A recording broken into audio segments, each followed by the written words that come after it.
What's up everyone? So iOS 12 beta 3 just came out today. So as usual, we're going to take a super quick look at it, and I actually got it on my iPhone 6s as usual. Now before I go further, I want to actually step back and take a look at the first couple betas, and more specifically beta 2. Obviously there's only 2 betas. And beta 2 really wasn't horrible. It was definitely a step up from beta 1, but there were some huge and minor problems that I was having with beta 2. So I was having these random screen unlock issues. So when I would actually boot up the screen and I would go into it and I would use it, sometimes the screen wouldn't come up, sometimes the lock screen wouldn't come up, and sometimes my fingerprint sensor wouldn't, fully pick up. So I actually have it on this finger, but that was a kind of a minor thing. I found that on my daily driver, but it didn't happen often. It happened very seldomly. The second biggest problem would probably be phone calls. So I would randomly get phone calls, right? Like my dad or someone would call me, and for some reason the phone would ring and I would be able to feel physically vibrating my phone, but I wouldn't see the pop-up on my screen. Usually says like dad or something, and I just usually like accept and ignore.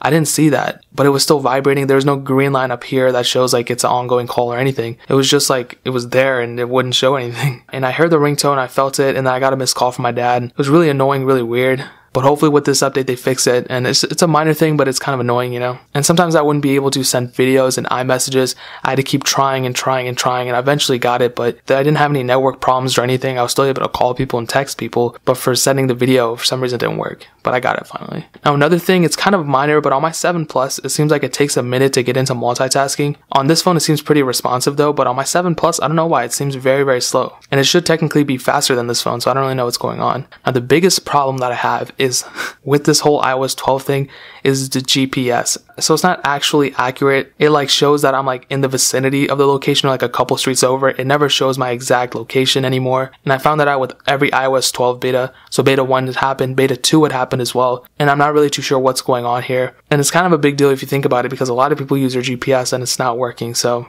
hopefully Apple fixes it with this next coming update for beta 4, or with this update. I did open Google Maps and I was able to see my location and see that I was at the same place that I'm at, but I don't want to be driving somewhere and the GPS not working, so that would really suck. So yeah, with this update, they really just fixed some more bugs. No features were added, no huge things. Maybe a couple, font changes here and there or color changes, but other than that, no notable crazy things. I do have one crazy thing that Apple did, but I'm going to make a whole separate video about it. And I think they're going to do it on the official version when it releases, but we'll have to wait and see. Now, I did run a benchmark, and on iOS 12 beta 2, I had a multi-core score of 147,048, and I just reran it, and it actually went up a little bit to 147,561. So not a huge change, but it is a little bit of an increase. You're not going to notice it. You're not going to see like this phone being blazing fast or anything compared to beta 2. But if we can get a stable version of iOS and have it a little bit faster, I mean, there's some improvements, but just know, don't expect on your iPhone 6s to update and it feel way faster or something like that. Now, battery life is kind of weird, so I don't necessarily feel like it improved battery life like crazy, but I do think there is a subtle improvement.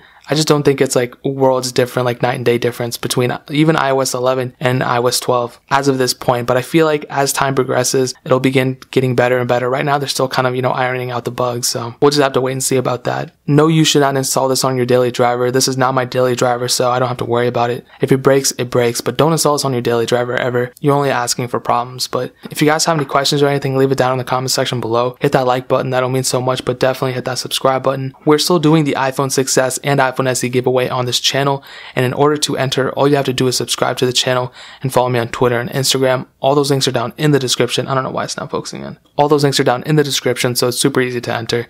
So make sure you check that out. Also, there's a link in the description of a video I did explaining more about the giveaway, so make sure you check that out if you're interested. But more importantly than everything else, I love every single one of you guys, and hopefully I'll catch you guys in the next video. Peace out till then.